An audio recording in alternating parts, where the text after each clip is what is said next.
أعوذ بالله من الشيطان الرجيم. بسم الله الرحمن الرحيم. فلما جاء السحرة قالوا لفرعون أئن لنا لأجرا إن كنا نحن الغالبين. قال نعم وإنكم إذا لمن المقربين. قال لهم موسى ألقوا ما أنتم ملقون. فألقوا حبالهم وعصيهم وقالوا بعزة فرعون إنا لنحن الغالبون. فألقى موسى عصاه فإذا هي تلقف ما يأفكون. فألقي السحرة ساجدين قالوا آمنا برب العالمين رب موسى وهارون. അസ്സലാമു അലൈക്കും വറഹ്മത്തുള്ളാഹി വബറകാതുഹു. ഖുർആൻ പദം 1237 ദിവസത്തിലേക്ക് എല്ലാവരെയും ഹാർദമായി സ്വാഗതം ചെയ്യുന്നു. പരിശുദ്ധ ഖുർആനിലെ 26ാമത്തെ അധ്യായമായ സൂറത്ത് ശുഅറയിലെ 41 മുതൽ 48 വരെയുള്ള ആയത്തുകളാണ് ഇന്ന് പഠന വിധേയമാക്കുന്നത്. ക്ലാസ് ആരംഭിക്കുന്നതിനായി ആദരണീയനായ ഡോക്ടർ AI വിലായത്തുള്ള സാഹിബിനെ ക്ഷണിക്കുന്നു. السلام عليكم ورحمة الله وبركاته. أعوذ بالله من الشيطان الرجيم. بسم الله الرحمن الرحيم. فلما جاء السحرة قالوا لفرعون أئن لنا لأجرا إن كنا نحن الغالبين. قال نعم وإنكم إذا لمن المقربين. قال لهم موسى ألقوا ما أنتم ملقون. فألقوا حبالهم وعصيهم وقالوا بعزة فرعون إنا لنحن الغالبون. فألقى موسى عصاه فإذا هي تلقف ما يأفكون. فألقي السحرة ساجدين قالوا آمنا برب العالمين رب موسى وهارون. صدق الله العلي العظيم. സൂറത്തു ശുഅറയിലെ 41 മുതൽ 48 വരെയുള്ള ആയത്തുകളാണ് ഞാൻ നിങ്ങളെ കേൾപ്പിച്ചിട്ടുള്ളത്. ഇന്ന് നമ്മൾ പഠന വിധേയമാക്കുന്നത് ഈ 8 ആയത്തുകളാണ്. മൂസ അലൈഹിസ്സലാമും ഫിർഔനും തമ്മിൽ നടന്ന സംഭാഷണത്തിനെ തുടർന്ന് മൂസ അലൈഹിസ്സലാം തന്റെ മുഅ്ജിസാത്തുകൾ അദ്ദേഹത്തിന്റെ മുന്നിൽ കൊട്ടാരത്തിൽ വെച്ച് തന്നെ കാണിക്കുകയും ചെയ്ത സംഭവത്തിനെ തുടർന്നാണ് അദ്ദേഹം അവരെ കാണിച്ചിട്ടുള്ള ദൃഷ്ടാന്തങ്ങൾ, ഈ മുഅ്ജിസാത്തുകൾ ദൈവിക ദൃഷ്ടാന്തങ്ങളല്ല, അവ ഒരു മാന്ത്രികന്റെ, ഒരു ആഭിചാരക്കാരന്റെ പ്രകടനങ്ങൾ മാത്രമാണ് എന്ന വിധത്തില് പറഞ്ഞുകൊണ്ട് മൂസ അലൈഹിസ്സലാം പ്രദർശിപ്പിച്ചിരിക്കുന്ന സംഗതികളെ ആഭിചാര പ്രവർത്തനങ്ങളുടെ ഭാഗമായിട്ടുള്ളതാണ് എന്ന് തെളിയിക്കുന്നതിനായിട്ട് ആഭിചാരക്കാരുമായി ഒന്ന് മാറ്റുരക്കുന്ന ഒരു മത്സരത്തിന് വേണ്ടി ഫിർഔൻ കളമൊരുക്കുകയാണ്. ഇത് ഈജിപ്തിലെ ഫറോവയെ പിന്തുണച്ചുകൊണ്ട് നിന്നിരുന്ന അവിടുത്തെ പ്രമാണി വർഗം അവരുടെ അഭിപ്രായം എന്നുള്ള നിലക്ക്, അവരുടെ ഒരു നിർദ്ദേശം എന്നുള്ള നിലക്ക് സമർപ്പിച്ച സംഗതിയാണ്. ആ കാര്യം നടപ്പിലാക്കപ്പെടുകയാണ്. മൂസ അലൈഹിസ്സലാമിനെയും ഹാറൂൻ അലൈഹിസ്സലാമിനെയും തടഞ്ഞു നിർത്താനും പട്ടണങ്ങളിലേക്ക് ആളുകളെ പറഞ്ഞയച്ച് അവിടെയൊക്കെ ഉള്ള പ്രാഗൽഭ്യമുള്ള സാഹിറുകളെ സംഘടിപ്പിച്ച് കൊണ്ടുവരുവാനുമൊക്കെ ഉദ്യോഗസ്ഥന്മാര് നിയോഗിക്കപ്പെടുകയാണ്. ഇതൊക്കെ പ്രമാണിമാരുടെ നിർദ്ദേശപ്രകാരം നടക്കുന്ന കാര്യമാണ്. അപ്പോ ഫിറോവിന്റെ വിളംബരം ചെവിക്കൊണ്ടുകൊണ്ട് ഈ പട്ടണങ്ങളിൽ നിന്നൊക്കെ ഈജിപ്തിലെ വ്യത്യസ്തങ്ങളായ വിവിധങ്ങളായ പട്ടണങ്ങളിൽ നിന്നൊക്കെയായി ആഭിചാരകന്മാര്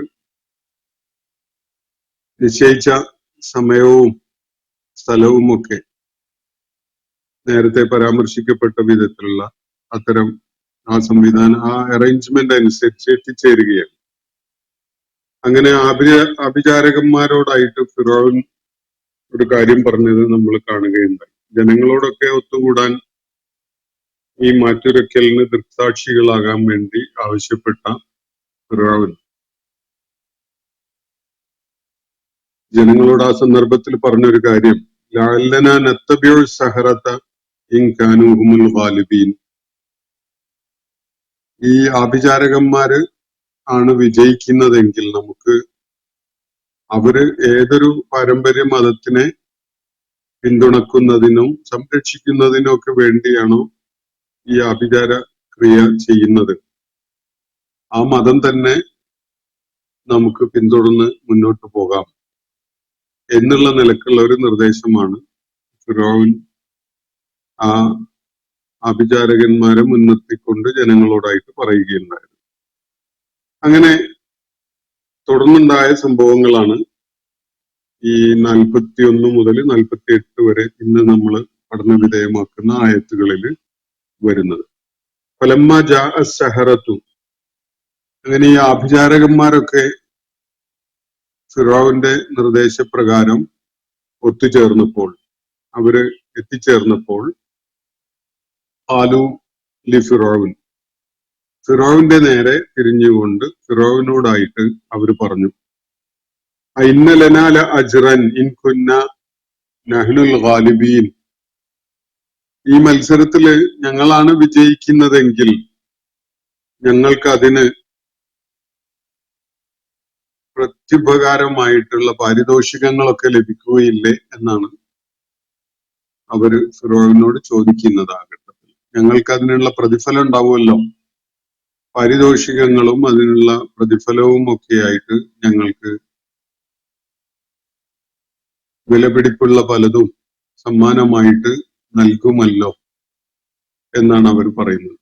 എന്ന് പറഞ്ഞാൽ ഒരു റിവാർഡ് എന്തായാലും കിട്ടണം എന്നത് അവര് ഉറപ്പുവരുത്തുകയാണ്. അപ്പൊ അവര് ഫിറോൻ ആവശ്യപ്പെട്ട പ്രകാരമാണ് ഈ മത്സര സ്ഥലത്ത് എത്തിയിരിക്കുന്നത്. ഫലമ്മ ജാഅ സഹറത്തു, ഈ സാഹിറുകളൊക്കെ എത്തിച്ചേർന്നപ്പോ ഖാലു, അവര് പറഞ്ഞത് ഇങ്ങനെയാണ്, ലി ഫിറഔൻ, ഫിറോവിനോടായിട്ട്, അവിടുത്തെ ഈജിപ്തിലെ ഭരണാധികാരിയായ ഫിറോവയോടാണ് അവര് പറയുന്നത്, ഇന്ന ലനാ ല അജ്റൻ, ഞങ്ങൾക്കൊരു പ്രതിഫലം ഉണ്ടാവുകയില്ലേ, ഇൻ കുന്ന നഹ്നുൽ ഗാലിബീൻ, ഞങ്ങളാണ് വിജയിക്കുന്നതെങ്കിൽ തീർച്ചയായിട്ടും ഞങ്ങൾക്ക് ഒരു വലിയ പ്രതിഫലം പ്രതീക്ഷിക്കാമല്ലോ. ഈ വിധത്തിലാണ് അവരുടെ സംസാരം. ഫലമ്മ ജാഅ സഹറത്തു ഖാലൂ ലി ഫിറഔന ഇന്ന ലനാ ല അജ്റൻ ഇൻ കുന്ന നഹ്നുൽ ഗാലിബീൻ. അതിനെ തുടർന്ന് ഫിറഔൻ നൽകുന്ന മറുപടി ഇങ്ങനെയാണ്, ഖാല നഅം, തീർച്ചയായിട്ടും അതെ, നിങ്ങൾക്ക് പ്രതിഫലമുണ്ട്, വഇന്നകും ഇദൻ ലമിനൽ മുഖറബീൻ, നിങ്ങൾ അങ്ങനെ സംഭവിക്കുന്ന പക്ഷം, നിങ്ങൾ വിജയം വരിക്കുന്ന പക്ഷം തീർച്ചയായിട്ടും നിങ്ങൾ വേണ്ടപ്പെട്ട ആളുകളുടെ, ഉറ്റവരുടെയും വേണ്ടപ്പെട്ടവരുടെയും ഒക്കെ കൂട്ടത്തിലായിരിക്കും എന്നാണ് ഫിറോൻ പറയുന്നത്. അപ്പൊ സമ്മാനങ്ങൾ മാത്രമല്ല, സമ്മാനങ്ങൾക്ക് പുറമെ ഈജിപ്തിലെ ഭരണാധികാരിയായ ഫിറോവിന്റെ ക്ലോസ് സർക്കിളിലുള്ള ആളുകളുടെ കൂട്ടത്തിൽ അവര് ഉൾപ്പെടുത്തപ്പെടും എന്നാണ് ഇവിടെ പറയുന്നത്. മന്ത്രിമാരായിട്ടോ അല്ലെങ്കിൽ ഫിറഔന്റെ സേവനത്തിനുള്ള അയാളുടെ കൂടിയാലോചനാ സമിതിയിലോ ഒക്കെയുള്ള അങ്ങനെയൊക്കെയുള്ള സ്ഥാനം അവർക്ക് നൽകപ്പെടും. അവര് കൊട്ടാരവുമായി വളരെ അടുപ്പമുള്ള ആളുകളുടെ കൂട്ടത്തിലായിരിക്കും പിന്നീട് അങ്ങോട്ട് എന്നാണ് ഫിറഔൻ അവർക്ക് നൽകുന്ന വാഗ്ദാനം.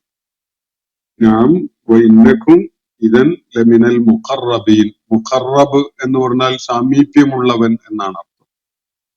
വേറൊരു കോണ്ടെക്സ്റ്റിൽ അള്ളാഹുവിനോട് അടുപ്പമുള്ള സാമീപ്യമുള്ള ആളുകൾ എന്ന ആവശ്യത്തിന് ഈ പദം പ്രയോഗിക്കുന്നത് കാണാൻ കഴിയും. ഇവിടെ ഫറോവയുടെ അധികാര സംവിധാനങ്ങളോട് വളരെ ചേർന്ന് നിൽക്കുന്ന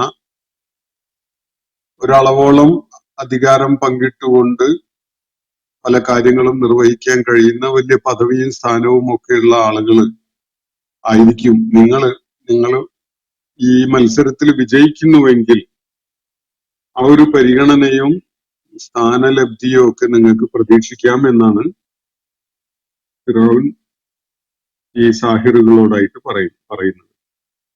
അതിനെ തുടർന്ന് മത്സരത്തിലേക്ക് കിടക്കുകയാണ്. ഖാല ലഹും മൂസ അലൈഹിസ്സലാം അവരോടായിട്ട്, ഈ മത്സരാർത്ഥികളായ ആഭിചാരകന്മാരോടായിട്ട് പറഞ്ഞു. ഇവിടെ പറയുന്ന കാര്യം ഈ സംഭാഷണത്തിന്റെ തുടക്കമല്ല. വേറെ സൂറത്ത് ത്വാഹയിലും അതുപോലെ നേരത്തെ ഈ സംഭവങ്ങൾ വിവരിക്കുന്ന വേറെ ഇടങ്ങളിലൊക്കെ മൂസ അലൈഹി ഇസ്ലാമിന്റെ ഈ സാഹിറുകളുമായുള്ള സംഭാഷണത്തിന്റെ ഇവിടെ പറയുന്നതിന്റെ മുമ്പുള്ള ചില കാര്യങ്ങളൊക്കെ കാണാൻ സാധിക്കും. അപ്പൊ ഇവിടെ പ്രസക്തമായ ഒരു കാര്യം മൂസ അലൈഹി ഇസ്ലാമിന്റെ സംഭാഷണത്തിൽ നിന്ന് അള്ളാഹു കേൾപ്പിക്കുകയാണ്.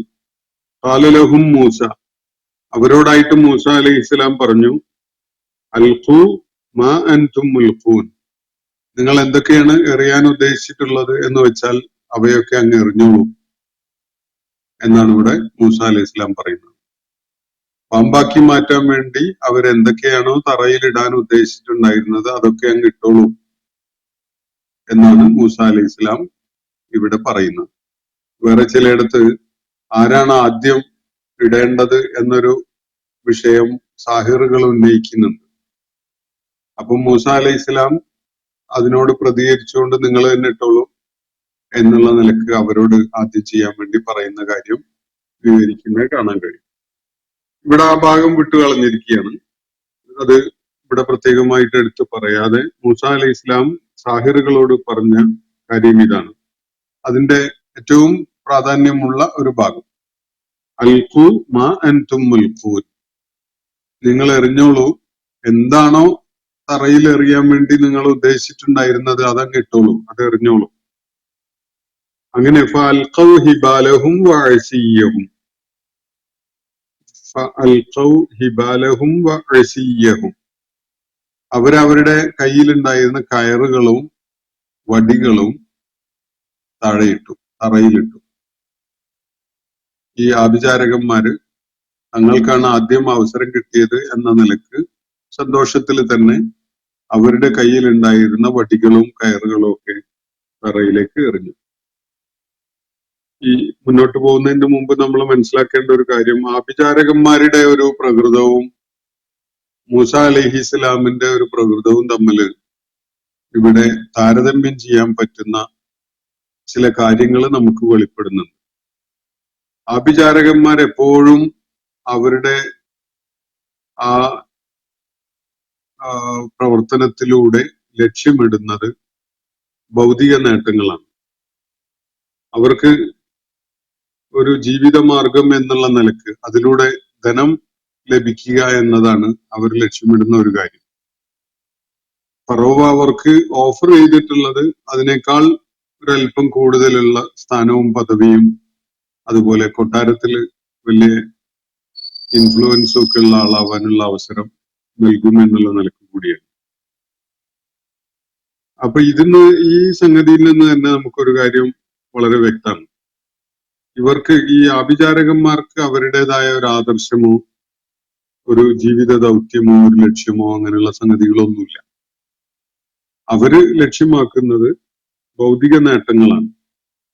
ധനം നേടാൻ സമ്പാദിക്കാൻ സാധിക്കുക, ഒരു വരുമാന മാർഗം ആയിട്ട് അത് ഫലപ്രദമാവുക, ഇങ്ങനെയൊക്കെയുള്ള കാര്യങ്ങളാണ് അവർ അതിലൂടെ ലക്ഷ്യമിടുന്നത് എന്നത് ഈ വിവരണത്തിൽ നിന്ന് വളരെ വ്യക്തമാണ്. എന്നാൽ മറുവശത്ത് അപ്പുറത്തുള്ളത് മൂസ അലൈഹിസ്ലാമാണ്. മൂസ അലൈഹിസ്സലാമിനെ സംബന്ധിച്ചിടത്തോളം ഈ ആഭിചാരകന്മാരെ പോലെയല്ല. അദ്ദേഹം ഈജിപ്തിലെ ആ ഘട്ടത്തില് അധമരായി കഴിഞ്ഞിരുന്ന ഒരു സമൂഹത്തിന്റെ പ്രതിനിധിയാണ്. മാത്രമല്ല, ഇപ്പോ മൂസ അലൈഹിസ്സലാമിനെതിരില് ഈജിപ്തിലെ ഭരണാധികാരികൾക്ക് നടപടിയെടുക്കാൻ കാരണമാകുന്ന വിധത്തിലുള്ള ഒരു പാതകം, ഒരു കുറ്റം പേറുന്ന ഒരാൾ കൂടിയാണ് അദ്ദേഹം. അങ്ങനെയൊക്കെയുള്ള അവസ്ഥ ഉണ്ടായിട്ട് പോലും ഈജിപ്തിലെ ചവിട്ടി വിധിക്കപ്പെട്ടിരുന്ന ഒരു സമൂഹത്തിന്റെ പ്രതിനിധിയായിരിക്കെ തന്റെ പേരിൽ ഒരു കൊലപാതക കുറ്റം നിലനിൽക്കുന്ന ഒരവസ്ഥയിൽ തന്നെ മൂസ അലൈഹിസ്സലാം ഇങ്ങനെയുള്ള പ്രാതികൂല്യങ്ങളെയൊക്കെ മറികടന്നുകൊണ്ട് ഒരു ദൈവിക ദൗത്യവുമായിട്ടാണ് രംഗത്ത് വന്നിട്ടുള്ളത്. ഒരു പ്രവാചകൻ എന്നുള്ള നിലക്കുള്ള ഒരു ആദർശം സമൂഹത്തിന്റെ മുന്നിൽ മുന്നോട്ട് വെച്ചുകൊണ്ടാണ് ദൗത്യ നിർവഹണത്തിനായിട്ട് മൂസ അലൈഹി ഇസ്ലാം വരുന്നത്. ഒരിക്കലും തന്നെ ഈ സാഹിറുകളെ പോലെ എന്തെങ്കിലും ഭൗതികമായ നേട്ടം ഉണ്ടാവാൻ, എന്തെങ്കിലും പ്രതിഫലം കിട്ടാൻ, കൊട്ടാരത്തില് എന്തെങ്കിലുമൊക്കെ വിലയും നിലയും ഒക്കെ ഉണ്ടാവുന്ന വിധത്തിലുള്ള ഒരു പദവി കിട്ടാൻ, അങ്ങനെയുള്ള യാതൊരു സംഗതിയും ലക്ഷ്യം വെച്ചുകൊണ്ടല്ല. മറിച്ച് സമൂഹത്തില് പ്രപഞ്ച സൃഷ്ടാവായ അള്ളാഹുവിനെ കുറിച്ചുള്ള ബോധമുണ്ടാക്കുകയും മനുഷ്യര് അള്ളാഹുവിന് വിധേയപ്പെടുന്നവരായി മാറുന്ന ആ ജീവിത രീതിയിലേക്ക് വരാൻ ആവശ്യപ്പെടുന്നതിനൊക്കെ വേണ്ടിയാണ് മൂസ അലൈഹിസ്സലാം ഇങ്ങനെ രംഗത്ത് വന്നിട്ടുള്ളത്. അപ്പൊ ഈ ഒരു വ്യത്യാസം അവരുടെ നിലപാടുകളിൽ ഇരുവരുടെയും വളരെ വ്യത്യസ്തമായിട്ട് തന്നെ കാണാൻ സാധിക്കും. സാഹിറുകൾക്ക് അങ്ങനെ യാതൊരു ലക്ഷ്യവുമില്ല. അവര് ഫിറൗന് വേണ്ടി പാരമ്പര്യ മതത്തിന്റെ ആളുകളായിട്ട് രംഗത്ത് വന്നു എന്നേ ഉള്ളൂ. അതും എല്ലാവർക്കും അറിയുന്ന പോലെ തന്നെ അവര് ചെയ്യുന്നത് ഒരു ആഭിചാരക്രിയയാണ്. ആഭിചാരക്രിയയിലൂടെ അല്ലെങ്കിൽ ഒരു മാജിക് പോലെയുള്ള ഒരു സംഗതി കാണിച്ചുകൊണ്ട് ആളുകളെ ആകർഷിക്കുകയും അതിലൂടെ വരുമാനം ഉണ്ടാക്കുകയും ചെയ്യുക എന്നതാണ് അവര് ലക്ഷ്യമിടുന്ന ഒരു കാര്യം. മറിച്ച് മറ്റൊരു നിലക്ക് പറഞ്ഞാല് ഈ ഏകദൈവത്വത്തിന്റെ ആശയം നഷ്ടപ്പെട്ടു പോയിട്ടുള്ള, ദുർബലമായി പോയിട്ടുള്ള മതസമൂഹങ്ങളൊക്കെയും തന്നെ പൊതുവായിട്ട് മതം എന്ന പ്രതിഭാസത്തെ തന്നെ അവർക്കുള്ള ധനം സമ്പാദിക്കാനും ഭൗതിക നേട്ടങ്ങൾ ഉണ്ടാക്കാനും ഒക്കെയുള്ള ഒരു മറയായിട്ട്, ഒരു ഉപാധിയായിട്ടാണ് പ്രയോജനപ്പെടുത്തിക്കൊണ്ടിരിക്കുന്നത് എന്നതും കാണാൻ കഴിയും. ആഘോഷങ്ങളായാലും ഉത്സവങ്ങളായാലും അതുപോലെ ആരാധനാകർമ്മങ്ങളായാലും അതുപോലെ തീർത്ഥാടനങ്ങളായാലും ഇതൊക്കെ അവരെ സംബന്ധിച്ചിടത്തോളം പണം ഉണ്ടാക്കാനുള്ള, ധനം സമ്പാദിക്കാനുള്ള ഒരു എളുപ്പവഴി എന്നുള്ള നിലക്കാണ് അത് പ്രവർത്തനക്ഷമമാവുന്നത് എന്നത് നമുക്ക് കാണാൻ സാധിക്കും. അപ്പൊ മൂസ അലൈഹിസ്സലാം ഈ സാഹിറുകളുമായുള്ള ഈ സംഭാഷണത്തില് ഈ മാറ്റൊരുക്കലിന് വേണ്ടിയുള്ള കളം ഒരുങ്ങിയപ്പോ, രംഗം സംജാതമായപ്പോ, നിങ്ങൾ കൊണ്ടുവന്നിരിക്കുന്ന നിങ്ങളുടെ കയ്യിലുള്ള സാധനങ്ങളൊക്കെ നിങ്ങൾ അങ്ങ് എറിഞ്ഞോളൂ, നിങ്ങൾ തറയിലേക്ക് ഇട്ടോളൂ, മത്സരം തുടങ്ങുകയായി എന്ന വിധത്തിലാണ് ഇവരോട് പറയുന്നത്. അത് കേട്ടപാടെ ആഭിചാരകന്മാര് അവരുടെ കയ്യിലുണ്ടായിരുന്ന വടികളും കയറുകളും ഒക്കെ അവരെറിഞ്ഞു. ഹിബാൽ എന്ന് പറഞ്ഞാല് കയറാണ്. ഹബില് എന്നതിന്റെ ബഹുവചനം കയറുകൾ, അതാണ് ഇവിടെ ഹിബാൽ എന്നതുകൊണ്ട് സജസ്റ്റ് ചെയ്യുന്നത്.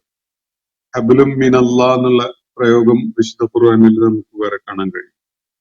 അപ്പോ ഫഅൽഖൗ ഹിബാലഹും വഅസിയ്യഹും, അവരുടെ കയ്യിലുണ്ടായിരുന്ന വടികളും കയറുകളും ഒക്കെ അവര് തറയിലേക്ക് എറിഞ്ഞു. വഖാലു, എന്നിട്ട് അവര് ഇങ്ങനെ പറയുകയും ചെയ്തു. ഈ പറയുന്നത് ബിഇസ്സത്തി ഫിറഔൻ, അവര് ഫിറഔന്റെ ഗരിമയെ മുൻനിർത്തിക്കൊണ്ട് എന്നാണ് ഇത്. അപ്പൊ ഈ പറയുന്നത് തന്നെ ഇത് ഈ ബിഇസ്സത്തി ഫിറഔൻ എന്നതിനെ അവര് പറഞ്ഞു എന്നതിലേക്ക് ചേർത്തുകൊണ്ട് വായിക്കുന്ന ഒരു രീതിയുണ്ട്. അവര് പറഞ്ഞ ആ കാര്യത്തിലേക്ക് ചേർത്തുകൊണ്ട് പറയുന്ന ഒരു രീതിയുണ്ട്, വായിക്കുന്ന ഒരു രീതിയുണ്ട്. അപ്പോ ആദ്യം പറഞ്ഞ രീതിയിൽ വായിക്കുകയാണെങ്കിൽ അവര് പറഞ്ഞത് വഖാലൂ ബിഇസ്സത്തി ഫിറഔൻ, ഫിറഔന്റെ ഇസ്സത്തിനെ, ഗരിമയെ മുൻനിർത്തിക്കൊണ്ട് അവര് പറഞ്ഞു.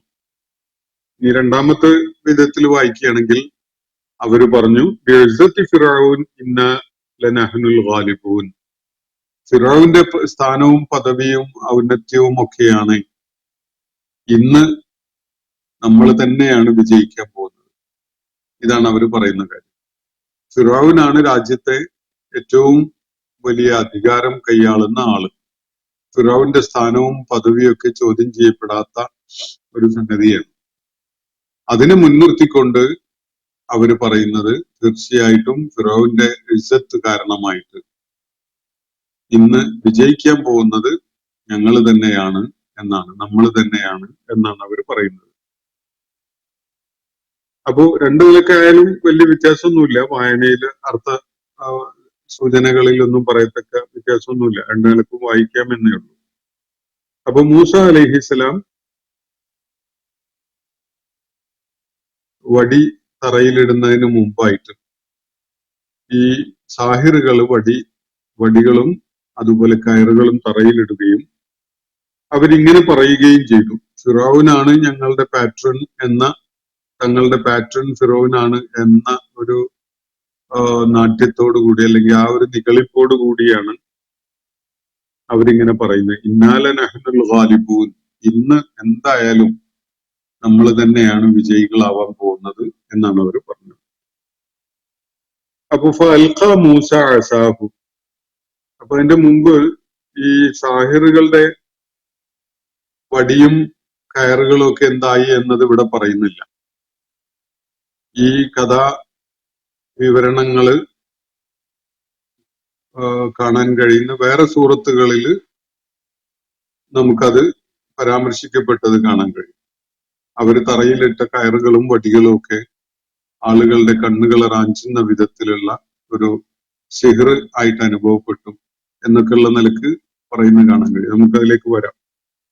അതിനു മുമ്പ് ഇവര് വടി തറയിലിട്ടിട്ട് പറഞ്ഞ ആ അവകാശവാദം, അല്ലെങ്കിൽ ആ നിഗളിപ്പവും നാട്യവും ഒക്കെ കാണിച്ചുകൊണ്ടുള്ള സംസാരമാണ് നമ്മൾ ഇവിടെ കാണുകയുണ്ടായത്. അതിനെ തുടർന്ന് ഫഅൽഖ മൂസ അസാഹു, മൂസ അതിനെ തുടർന്ന് അദ്ദേഹത്തിന്റെ വടി തറയിലിട്ടു, എറിഞ്ഞു. ഫഇദാ ഹിയ തൽഖഫു മാ യഅഫികൂൻ, അപ്പോ വളരെ അവിശ്വസനീയമായ ഒരു കാര്യമാണ് അരങ്ങേറുന്നത്.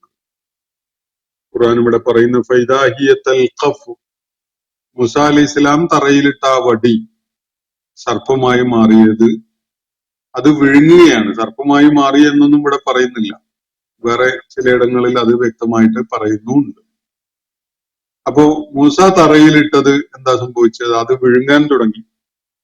മാ യഅഫികൂൻ, അവര് വ്യാജമായി തോന്നിപ്പിച്ച സംഗതികളൊക്കെ എന്ന് പറഞ്ഞാൽ അവര് തറയിലിട്ടുകൊണ്ട് പാമ്പാക്കി കാണിച്ച ഈ വടികളും അതുപോലെ തന്നെ കയറുകളും, അത് രണ്ടും അങ്ങനെ അഴിഞ്ഞു നടക്കുമ്പോ മൂസ അലൈഹിസ്സലാമിന്റെ വടി സർപ്പമായി മാറിയത്, അത് അവയുടെ ഒക്കെ പുറകെ ഓടി നടന്ന് അവയൊക്കെ വിഴുങ്ങിക്കളഞ്ഞു എന്നാണ് ഇവിടെ പറയുന്നത്. അപ്പോ ഫഇദാ ഹിയ തൽഖഫു മാ യഅഫികൂൻ, അപ്പൊ ഒന്ന് യഥാർത്ഥത്തിൽ തന്നെ സർപ്പമായി മാറിയതാണ്, മറ്റത് സർപ്പമായി കാണിക്കപ്പെട്ടതാണ് എന്നതാണ്. ആളുകൾക്ക്, നോക്കി നിൽക്കുന്നവർക്ക് അങ്ങനെ ഒരു തോന്നലുണ്ടായി എന്നതാണ് ഖുർആൻ ഇവിടെയും വേറെ ചിലയിടങ്ങളിലും ഒക്കെ ആയിട്ട് സൂചിപ്പിക്കുന്ന കാര്യം. അപ്പോ മൂസ അലൈഹി ഇസ്ലാമിന്റെ സർപ്പം ഒരു അത്യുഗ്രൻ സർപ്പമാണ്. അത് അവിടെ അഴിഞ്ഞു നടക്കുകയായിരുന്ന ആ കൊച്ചു കൊച്ചു സർപ്പങ്ങളെ, കയറും വടിയൊക്കെ പാമ്പായി മാറിയിരുന്നതിനെ, അല്ലെങ്കിൽ പാമ്പിന്റെ രൂപത്തിലായിട്ട് കാണപ്പെട്ടതിനെ വിഴുങ്ങിക്കളഞ്ഞു എന്നാണ് ഇവിടെ പറയുന്നത്.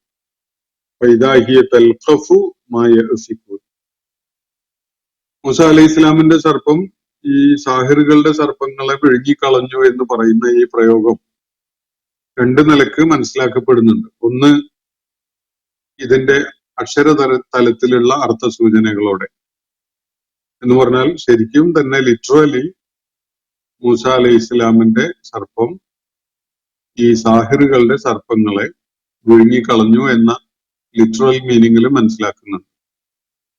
വേറെ ഒരു വായന, മൂസ അലൈഹി ഇസ്ലാമിന്റെ വടി തറയിലിട്ടതോടെ അതൊരു അത്യുഗ്രൻ സർപ്പമായി മാറിയതോടെ ഈ സാഹിറുകളുടെ ആഭിചാരക്രിയയിലൂടെ ഉണ്ടായിട്ടുള്ള സർപ്പങ്ങളാണെന്ന് തോന്നിപ്പിക്കുന്ന കയറുകളും വടികളൊക്കെ തീർത്തും നിഷ്പ്രഭമായി പോയി.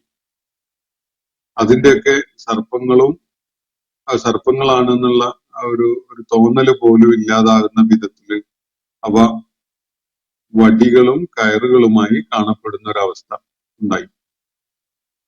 എന്ന് പറഞ്ഞാൽ മൂസ അലൈഹി ഇസ്ലാം അവതരിപ്പിച്ചിരിക്കുന്ന സർപ്പത്തിന്റെ മുന്നിൽ ഈ സാഹിറുകളുടെ വടിയും കയറും പാമ്പായി മാറിയിരുന്നത് അതിന്റെ എല്ലാ ആ കാഴ്ചയിലുള്ള ഇമ്പാക്റ്റും ഇല്ലാണ്ടായി മാറി.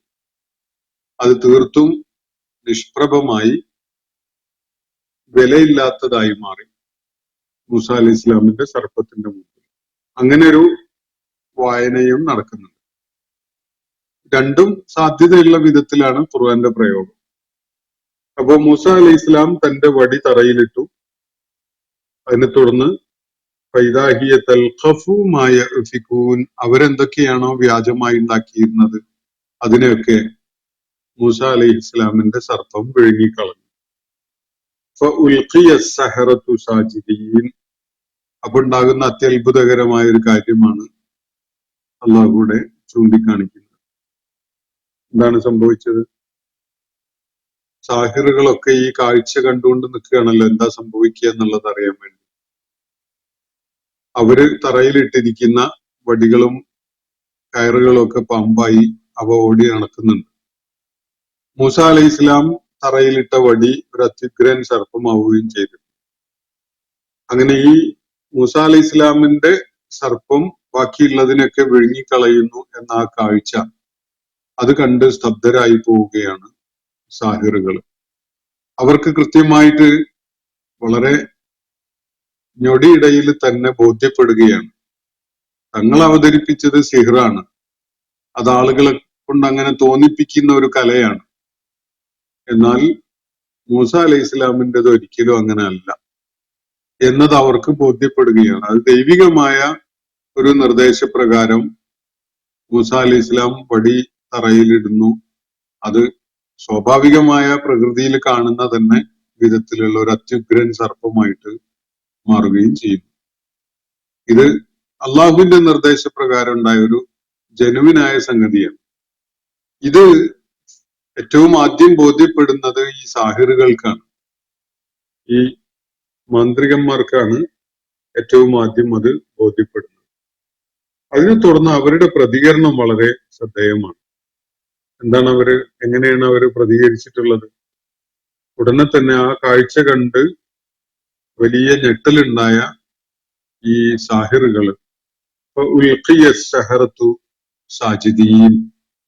അവര് സുജൂദില് സാഷ്ടാംഗം ചെയ്യുന്നവരായിക്കൊണ്ട് വീഴുകയാണ്. കാരണം അവരെ സംബന്ധിച്ചിടത്തോളം യാതൊരു സംശയവുമില്ല, തങ്ങൾ വലിയ പ്രഗത്ഭരായ ആഭിചാരകന്മാരൊക്കെ തന്നെയാണ്. പക്ഷെ ഇവിടെ മൂസ അലൈഹി ഇസ്ലാം അവതരിപ്പിച്ചിരിക്കുന്നത് അതുപോലെയുള്ള ഒരു സിഹർ അല്ല. ഇക്കാര്യം അവർക്ക് കൃത്യമായ ബോധ്യമുണ്ടാവുകയാണ്. അപ്പൊ ഉടനെ അവര് സാഷ്ടാംഗം നമിക്കുന്നവരായിക്കൊണ്ട് വീഴുകയാണ്. ആ സാഹിറുകൾ വീഴ്ത്തപ്പെട്ടു എന്നാണ് ഈ വാക്കുകൾ സൂചിപ്പിക്കുന്ന അർത്ഥം. എന്ന് പറഞ്ഞാൽ അവർക്ക് അതൊരു ഇറസിസ്റ്റിബിൾ ആയിട്ടുള്ള ഒരു ഒരു കാര്യമായിരുന്നു. അവർക്കത് ചെയ്തേ പറ്റൂ. ആരെങ്കിലും ഇപ്പൊ നമ്മൾ ഇരിക്കുന്ന പൊസിഷനിൽ ആരെങ്കിലും നമ്മൾ അങ്ങ് ഉന്തി തള്ളിയിട്ടാല് നമ്മള് മുഖം കുത്തി വീഴുമല്ലോ. അങ്ങനെ ആ മുഖം കുത്തി വീഴുന്നതിൽ നമുക്ക് പ്രത്യേകിച്ച് ഒരു നിയന്ത്രണവും ഉണ്ടാവില്ല. സാഹിറുകളുടെയും കാര്യത്തില് അവരറിയാതെ സ്വയം തന്നെ അവര് സാഷ്ടാംഗം വീഴുകയായിരുന്നു. സ്വയം വീണു പോയതാണ്, ഉദ്ദേശപൂർവം അങ്ങനെ അതിലേക്ക് വരില്ല. കാരണം അവർക്ക് ആ ഒരു ചുരുങ്ങിയ ഒരു സമയത്തിനുള്ളിൽ, ഒരു നിമിഷാർദ്ധ നേരം കൊണ്ട് അവരുടെ മനസ്സിലുണ്ടാകുന്ന ആ തിരിച്ചറിവ്, ആ ബോധ്യം കാരണമായിട്ട് അവര് കാര്യങ്ങൾ ഉൾക്കൊണ്ടുകൊണ്ട് സുജൂദിൽ വീഴുകയാണ്. സാഷ്ടാംഗം വീഴുന്ന അല്ലെങ്കിൽ വീഴ്ത്തപ്പെടുന്ന ഒരു കാഴ്ചയാണ്. ആരെങ്കിലും തള്ളിയിട്ടു എന്നല്ല പറയുന്നത്, പക്ഷെ അവരുടെ മേൽ ആ തിരിച്ചറിവ് വലിയൊരു സമ്മർദ്ദമായിട്ട് അവര് സുജൂദിൽ വീഴുകയാണ്. എന്നിട്ട് അവര് പറഞ്ഞത് ഖാലൂ, തുടർന്ന് അവര് പറയുന്നത് ആമന്ന ബി റബ്ബിൽ ആലമീൻ, ലോകങ്ങളുടെ പ്രപഞ്ചങ്ങളുടെ നാഥനിൽ ഞങ്ങൾ വിശ്വസിച്ചിരിക്കുന്നു എന്നാണ് അവർ പ്രഖ്യാപിക്കുന്നത്. സുജൂദിലേക്ക് വീഴുക എന്നതാണ് അവർ ആദ്യം ചെയ്തിട്ടുള്ള കാര്യം. എന്ന് പറഞ്ഞാൽ പ്രപഞ്ചനാഥനെ തിരിച്ചറിഞ്ഞുകൊണ്ട് ഞങ്ങൾ അവന് വിധേയപ്പെടുന്ന, അവന് നമിക്കുന്നവരാണ് എന്നത് അവനോട് പറയുക, അല്ലെങ്കിൽ പറയുന്ന വിധത്തിലുള്ള പ്രവർത്തനത്തിൽ ഏർപ്പെടുക. അതാണ് അവർ ചെയ്യുന്നത്. അങ്ങനെയാണല്ലോ ഒരു വിശ്വാസം ഉൾക്കൊള്ളുമ്പോ, പ്രപഞ്ചനാഥനിലുള്ള വിശ്വാസം ഒരാൾക്ക് ബോധ്യമായി മാറുമ്പോ അയാള് അവന്റെ മുന്നിൽ തന്നെയാണ് അത് ആദ്യം ഏറ്റുപറയുകയും അത് ശരീരഭാഷയിൽ പ്രകടമാവുകയും ചെയ്യും. സാഹിറുകൾ ചെയ്തതും അങ്ങനെ തന്നെ. മറ്റൊന്നും അവർ പരിഗണിക്കുന്നില്ല. അവിടെ ഫറോവയും കൂട്ടരും ഉണ്ട്, കാഴ്ചക്കാരായിട്ട് അവിടുത്തെ ഭരണാധികാരിയും അതുപോലെ അയാളെ പിന്തുണക്കുന്ന സകല ഏമാന്മാരും ഒക്കെ ഉണ്ട് എന്ന കാര്യം ഇവർക്ക് ബോധത്തിൽ വരുന്നില്ല. അതൊന്നും അവരെ ഇൻഫ്ലുവൻസ് ചെയ്യുന്ന ഘടകങ്ങളെ അല്ലാതായി മാറിപ്പോയി.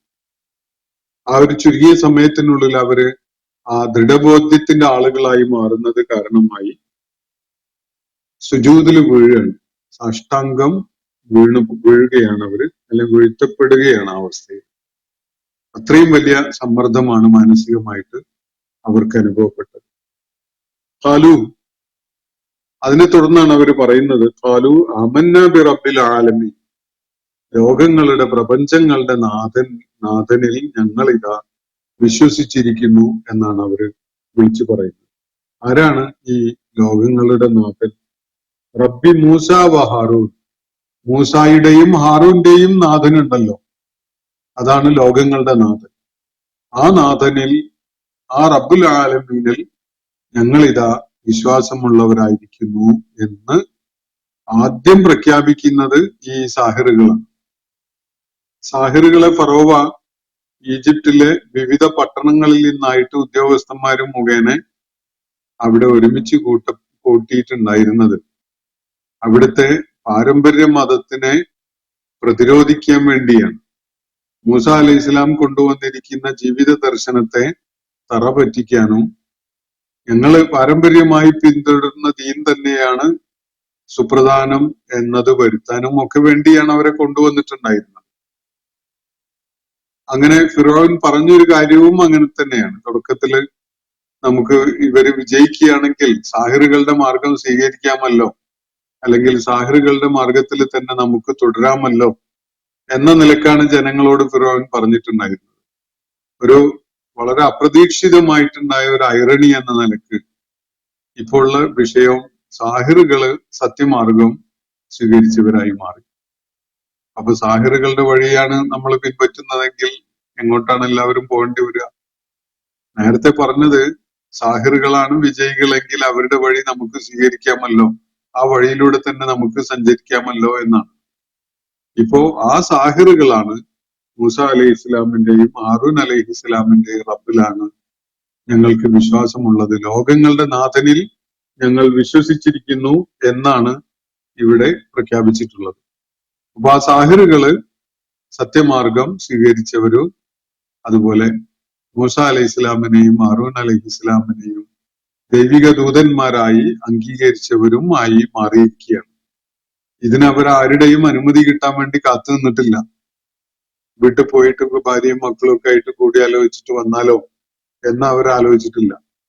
അല്ലെങ്കിൽ നാട്ടില് നമ്മുടെ ഏറ്റവും അടുത്ത സുഹൃത്തുക്കളോട് ഇങ്ങനെ ചെയ്താൽ അതിന്റെ വരും വരായികകൾ എന്തൊക്കെയായിരിക്കും എന്നതൊക്കെ ഒന്ന് കൂടിയാലോചിച്ചതിന് ശേഷം ചെയ്താലോ എന്നും അവർ കരുതിയിട്ടില്ല.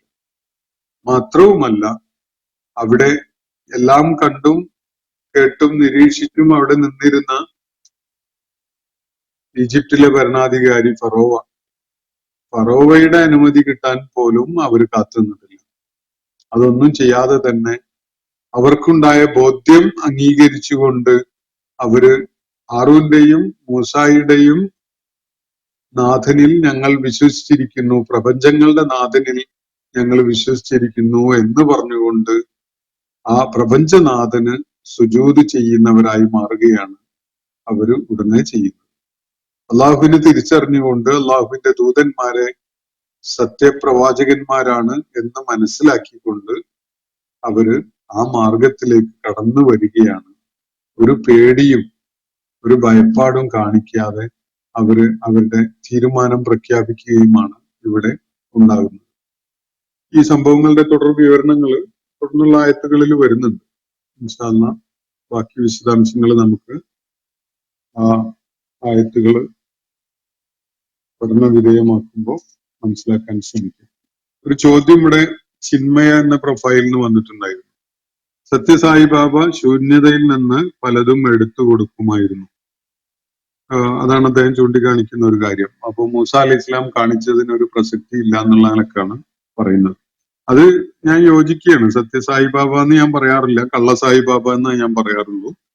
അയാള് ശൂന്യതയിൽ നിന്ന് പലതും എടുത്തു കൊടുക്കുമായിരുന്നു എന്നത് ശരിയാണ്. അയാളൊരു മാന്ത്രികനായിരുന്നു. മാന്ത്രികത വിജയിക്കാൻ വേണ്ടി അയാൾ മതത്തിന്റെ ഒരു മറ സ്വീകരിച്ചിരുന്നു എന്നതും ഒരു വസ്തുതയാണ്. അപ്പോ ഇത് തന്നെയാണ്, അത് ശരിയാണ്. അത് ഈ സൂറത്തിലെ സംഭവങ്ങളുടെ വിവരണത്തിൽ വരുന്ന സാഹിറുകളുടെ, ഈ ആഭിചാരകന്മാരുടെ റോളിൽ ഉണ്ടായിരുന്ന ഒരു വ്യാജനായിരുന്നു അദ്ദേഹം എന്നതാണ് ഞാൻ മനസ്സിലാക്കി വെച്ചിട്ടുള്ളത്. ആരൊക്കെ അദ്ദേഹത്തിൽ ദിവ്യത്വം കണ്ടാലും എനിക്ക് അത് ബോധ്യപ്പെടാത്ത ഒരു കാര്യമാണ്. അദ്ദേഹം വ്യാജമായിട്ട് അങ്ങനെ ചില മാന്ത്രിക വിദ്യകൾ നമ്മുടെ മുതുകാടും അതുപോലെ പലരും ചെയ്യുന്നുണ്ടല്ലോ. അതുപോലെയുള്ള മാന്ത്രികന്മാരുടെ കൂട്ടത്തിലൊരു മാന്ത്രിക പ്രവർത്തനം ചെയ്യുന്ന ഒരാളായിരുന്നു അദ്ദേഹം. ആ നിലയ്ക്ക് ഞാൻ അത് കണ്ടിട്ടുള്ളൂ. അപ്പൊ പലതും എടുത്തു കൊടുക്കുമായിരുന്നു. ചിലപ്പോ വടി തറയിലിട്ട് പാമ്പാക്കാനൊക്കെ അവർക്ക് പറ്റുമായിരുന്നു. മാന്ത്രികരും ഇവിടെ ചെയ്തിട്ടുള്ള അത് തന്നെയാണ്. ഫിറോവിന്റെ മുന്നില് ഫിറോവിന്റെ നിർദ്ദേശപ്രകാരം ഇവിടെ നടന്നിട്ടുള്ള ഈ മാറ്റുരക്കല് സായിബാബ ചെയ്ത അതേ കാര്യം തന്നെയാണ് ഈ മാന്ത്രികര് ചെയ്തിട്ടുള്ളത്. അപ്പോ ഇനി അദ്ദേഹം തുടർന്ന് ചോദിക്കുന്നത്, ഇത്ര നിസ്സാരമായ അത്ഭുതങ്ങള് മൂസ അലൈഹി ഇസ്ലാം കാട്ടിയ കാര്യം ഖുർആനിലൂടെ അള്ളാഹു അവതരിപ്പിച്ചു. ഇത് സായിബാബ ചെയ്തതുപോലെയുള്ളതാണ്, അത്രയും നിസ്സാരമായതാണ് ഖുർആനിലൂടെ മൂസ അലൈഹി ഇസ്ലാം കാണിച്ചിട്ടുള്ളത്. അതാണ് ഖുർആൻ ഇവിടെ എടുത്തു പറയുന്നത് എന്നാണ് അദ്ദേഹം പറയുന്നത്. ഇപ്പോ നമ്മൾ വായിച്ച ആയത്തുകളിൽ തെളിഞ്ഞിട്ടുള്ള ഒരു കാര്യം, ഈ സാഹിറുകളുടേതുപോലെയുള്ള ഒരു പ്രവർത്തനമായിരുന്നില്ല മൂസ അലൈഹി ഇസ്ലാം ചെയ്തിട്ടുള്ളത് എന്നതാണ്. സാഹിറുകള് വടിയും കയറും ഒക്കെ തറയിലിട്ടപ്പോ പാമ്പ് പോലെ കാണിക്കപ്പെട്ടു, ആളുകൾക്ക് അങ്ങനെ തോന്നി, അത്രയേ ഉള്ളൂ. മൂസ അലൈഹി ഇസ്ലാം വടി തറയിലിട്ടപ്പോ അത് യഥാർത്ഥത്തിൽ തന്നെ ഒരു അത്യുഗ്രൻ സർപ്പമായി മാറി. ഇതാണ് ഇവിടെ തെളിയിക്കപ്പെട്ടിട്ടുള്ളത്. ഇത് അതുകൊണ്ട് പക്ഷേ അള്ളാഹുവിന് ശ്രീകൃഷ്ണ ഭഗവാൻ പർവ്വതം ഉയർത്തിയത് അറിഞ്ഞിട്ടില്ല എന്നത് അതിശയം അല്ലേ? ഇവിടെ ലോകത്ത് ഏറ്റവും വലിയ വിസ്മയം സൃഷ്ടിച്ചത് ആരാണ് എന്നത് പറയുന്ന ഒരു ഭാഗമല്ല വിശുദ്ധ ഖുർആൻ ഇവിടെ നമ്മൾ പഠിച്ചുകൊണ്ടിരിക്കുന്നത്. മൂസ അലൈഹി ഇസ്ലാം കാണിച്ച അത്ഭുത വിദ്യയാണോ, ശ്രീകൃഷ്ണൻ കാണിച്ച അത്ഭുത വിദ്യയാണോ മേന്മയുള്ളത് എന്ന കാര്യം പറയുന്ന ഒരു സംഗതിയല്ല. മാത്രമല്ല, കഴിഞ്ഞ ദിവസം നിങ്ങൾ തന്നെ ഉന്നയിച്ച ഒരു ചോദ്യത്തില് ഈ നമ്മള് ഈ സാദൃശ്യം, അതായത് ശ്രീകൃഷ്ണനുമായി ബന്ധപ്പെട്ടുകൊണ്ടുള്ള ഐതിഹ്യങ്ങളിലെ ചില സംഭവങ്ങളും ഈ ഇവിടെ മൂസ അലൈഹി ഇസ്ലാമുമായി ബന്ധപ്പെട്ടുകൊണ്ടുള്ള അത്ഭുത കൃത്യങ്ങള് വിവരണം, ഇതൊക്കെ പരസ്പരം സാദൃശ്യമുള്ള സംഗതിയാണ് എന്ന നിലക്ക് അദ്ദേഹം തന്നെ ചൂണ്ടിക്കാണിക്കുകയുണ്ടായിട്ടുണ്ടായിരുന്നു.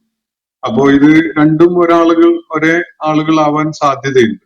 മൂസ അലൈഹി ഇസ്ലാം തന്നെ അദ്ദേഹത്തിന്റെ ഭാരതീയമായ രചനകളില് ഐതിഹ്യങ്ങളിലൊക്കെ വരുന്ന അതേ ചരിത്ര സംഭവം തന്നെ ആയിരിക്കണം വിശുദ്ധ ഖുർആൻ ഇവിടെ വിവരിക്കുന്ന മൂസ അലൈഹി ഇസ്ലാമിന്റെ കഥയിൽ വരുന്ന കാര്യങ്ങളും എന്നതിന് ഒരു സാധ്യത ഉണ്ടല്ലോ.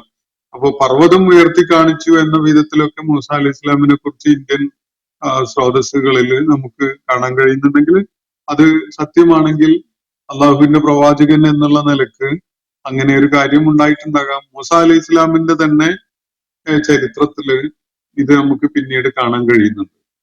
തൂർ പർവ്വതത്തില് മൂസ അലൈഹി ഇസ്ലാം ദൈവിക മാർഗദർശനത്തിന്റെ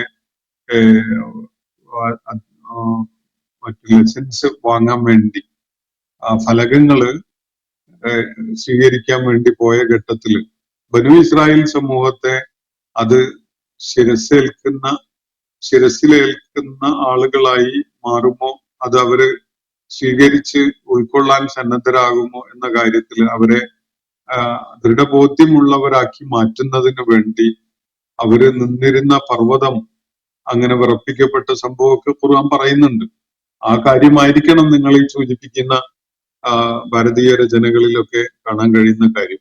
വിശുദ്ധ ഖുർആനിൽ അങ്ങനെ ഒരു പരാമർശം കാണാൻ സാധിക്കും. അതൊന്നും ശ്രീകൃഷ്ണ ഭഗവാൻ ചെയ്തു എന്നോ മൂസ അലൈഹി ഇസ്ലാം ചെയ്തു എന്നൊന്നുമല്ല ഖുർആന്റെ പോയിന്റ് ഓഫ് വ്യൂവിൽ മനസ്സിലാക്കാൻ പറ്റും. അതൊക്കെ പടച്ച തമ്പുരാൻ തന്നെയാണ് ചെയ്യുന്നത്. ഇവിടെ വടി തറയിലിട്ടപ്പോ പാമ്പാക്കിയത് മൂസ അലൈഹി ഇസ്ലാം അല്ല, മൂസ അലൈഹി ഇസ്ലാമിന് വേണ്ടി അള്ളാഹുവാണ് അതിനെ പാമ്പാക്കി മാറ്റിയിട്ടുള്ളത്. അതേപോലെ പർവ്വതം വിറപ്പിക്കപ്പെട്ട സംഭവങ്ങളൊക്കെ അത് മൂസ അലൈഹി ഇസ്ലാം ചെയ്തതല്ല, അള്ളാഹു ചെയ്തതാണ് എന്നതാണ് വിശുദ്ധ ഖുർആൻ മുന്നോട്ട് വെക്കുന്ന കാര്യം. അള്ളാഹുവിന് ഇത് അറിയാൻ പാടില്ല എന്നുള്ള നിലക്കാണ് അദ്ദേഹം ചോദിക്കുന്നത്. അങ്ങനെ ഒരു സംഭവം ഉണ്ടെങ്കിൽ തീർച്ചയായിട്ടും അള്ളാഹുവിന് അത് അറിയും, അതിൽ യാതൊരു സംശയവും ഇല്ല. പിന്നെ വടി സർപ്പമായത് പറയുന്നത് ഒക്കെ ഒരു സെമിറ്റിക് പ്രോപ്പഗണ്ട ആണ് എന്നതല്ലേ ശരി? സെമിറ്റിക് പ്രോപ്പഗണ്ട എന്നതല്ലേ ശരി എന്ന് ചോദിച്ചാൽ അതല്ല ശരി. കാരണം ഇത് ഒരു പ്രോപ്പഗണ്ട അല്ല, ഇത് ഖുർആനിലാണ് വന്നിരിക്കുന്നത്. ഖുർആൻ ദൈവിക ഗ്രന്ഥമാണ്, അതിലെ ഓരോ വാചകവും ദൈവിക വചനമാണ്. അത് നിങ്ങൾക്ക് ബോധ്യപ്പെടുമോ ഇല്ലേ എന്നുള്ളത് നിങ്ങൾ പഠിച്ചു നോക്കൂ, പരിശോധിച്ചു നോക്കൂ. അത് സെമിറ്റിക് പ്രോപ്പഗണ്ട അല്ല എന്നതാണ് വസ്തുത. ബൈബിളിലും ഇത്തരം സൂചനകളൊക്കെ നമുക്ക് കാണാൻ കഴിയും. അപ്പൊ അത് കാണിക്കുന്നത് സെമിറ്റിക് പശ്ചാത്തലത്തിലുള്ള വേദഗ്രന്ഥങ്ങളിൽ ഇതിനെക്കുറിച്ചുള്ള പരാമർശങ്ങൾ വരുന്നുണ്ട്. ഒരുപാട് പിഴവുകളുള്ള വിധത്തില് ബൈബിളിലും അതിന്റെ കൃത്യതയോടുകൂടി ഖുർആനിലും ഉണ്ട്. ഈ മധ്യ പൗരസ്ത്യ ഭൂപ്രദേശത്ത് നിന്ന് ഇന്ത്യയിലേക്ക് വന്ന ആര്യന്മാര് മുഖേന ഇന്ത്യയിൽ എത്തിയിട്ടുള്ള പല കഥകളും ഭാരതീയ ഐതിഹ്യങ്ങളിലും പുരാണങ്ങളിലും ഒക്കെ കാണാൻ സാധിക്കും. അതിൽ ഇന്ത്യയിലെത്തിയപ്പോൾ അതൊരുപാട് പൊടിപ്പും തുങ്ങലും ഒക്കെ വെച്ചുകൊണ്ട് മറ്റു പലതുമായി മാറിയ കൂട്ടത്തില് ഇത് ഇത്തരം പരിവർത്തനങ്ങൾക്ക്, ഈ വക ആശയങ്ങൾക്കും ഈ സംഭവങ്ങൾക്കും ഇന്ത്യൻ സ്രോതസ്സുകളിലുള്ള വിവരണങ്ങളിൽ പല വ്യത്യാസങ്ങളും വന്നിട്ടുണ്ടാവും. അത്രയേ കാണാൻ സാധിക്കുകയുള്ളൂ.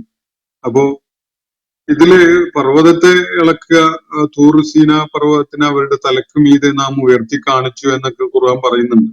അപ്പൊ ഇങ്ങനെയുള്ള സംഭവങ്ങൾ ഖുർആനിൽ ഉണ്ട് എന്നുള്ളത് തന്നെ ഈ രണ്ട് വിവരണങ്ങളും തമ്മിലുള്ള ബന്ധം എന്താണ് എന്ന് അന്വേഷിക്കാനും യാഥാർത്ഥ്യം എന്താണ് എന്നത് കണ്ടെത്താനും ഒക്കെ നമ്മുടെ ഈ ചിന്മയ എന്ന പ്രൊഫൈലിലുള്ള ആൾക്ക് ഇതൊരു അവസരമാവട്ടെ എന്ന് കൂടി സൂചിപ്പിച്ചുകൊണ്ട് ഞാൻ അവസാനിപ്പിക്കുകയാണ്. വാഹിറു ദഅ്വാന അനിൽ ഹംദുലില്ലാഹി റബ്ബിൽ ആലമീൻ.